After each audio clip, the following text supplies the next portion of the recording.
First event up on the program, though, will be the final round of the Toledo Tools Sports Sedan Series. They've just had a few difficulties getting the track cleared from an event prior to our telecast here. A slight mishap held them up for a little while. A couple of cars bent, now being removed from the circuit, but they're about to get the sports sedans wound up. And of course, hello, there's Uncle Doug.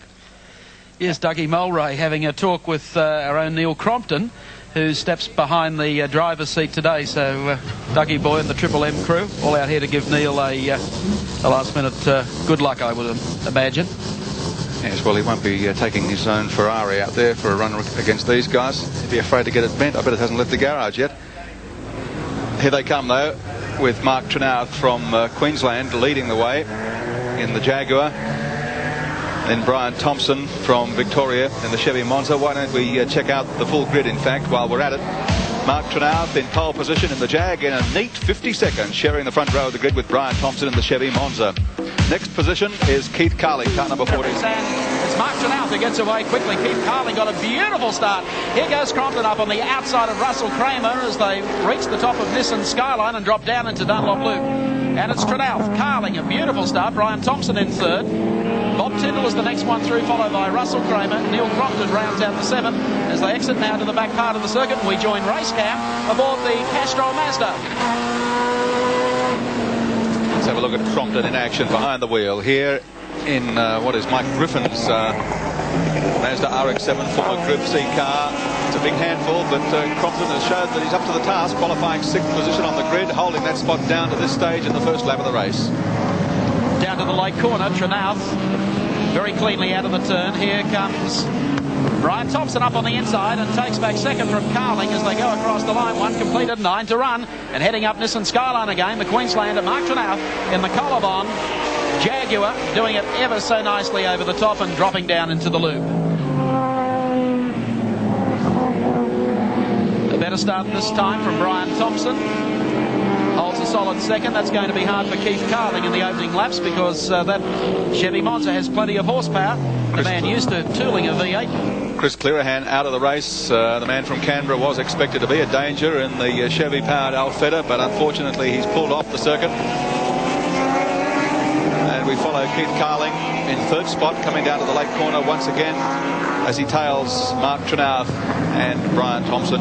And Queensland's Dick Johnson joins us, a fellow Queenslander in front here, Dick. Actually, he does a very good job around here because the car really is not suited for this particular type of circuit, but he's doing a great job. This is our friend Neil Crompton trying his heart out here. He's trying to get around this great big V8 that's in front of him. I've just been watching for a couple of laps. He's been having plenty of trouble, and he made a real dive at him under brakes down at the stop-start corner down there at Winfield, which I think he might have a good go this time. Are you picking up any points, are you, from Crompton's driving style?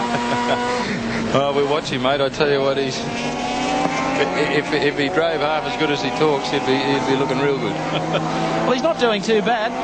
Your opinion after watching him in the heat race this morning, Dickie? Actually, he's doing a good job. Like the guy is staying on the black stuff, which is the name of the game. It worries me because he went into this meeting having had a fine career in motocross racing. Well, actually, he's probably polishing up. He's probably polishing up on his statistics as he's going up here. I'm in 4th gear here at 8.5 and all this sort of thing, so he'll be able to give you a full account later on, I'm sure. He hasn't had much time to read his notes so far. Over the top at Nissan Skyline again, and down towards the Dunlop Loop goes Neil Crompton in car 41. Still holding down 6th position on the racetrack. Order unchanged. Trenouth still leads. Brian Thompson in second. Third place, of course, held by Keith Carling. And 4th by Bob Tyndall. Then the great scrap between Russell Kramer and Neil Crompton. And problems here. He's broken a rear hub by the look. Yes, hand up for Mark Trenouth. That throws it open a little because it'll put Brian Thompson out in front in the Chevy Monza. Bad luck indeed for pole sitter Mark Trenouth in the Collarbon Jaguar. That brings Crompton up one more place. Have a lot of trouble hauling in the leader, though. And now Brian Thompson in the Monza going great guns out in front. Looks like he's had a nudge in the side of the car there too. He's trying to wear the number off by look at this. There's the gap from first to second to third as they come down the back part of Amaroo Park's course towards the left-hander at Honda Corner. Thompson through. There's Carling in the Mazda RX7, number 14. And probably 100 or so metres then back to Bob Tyndall.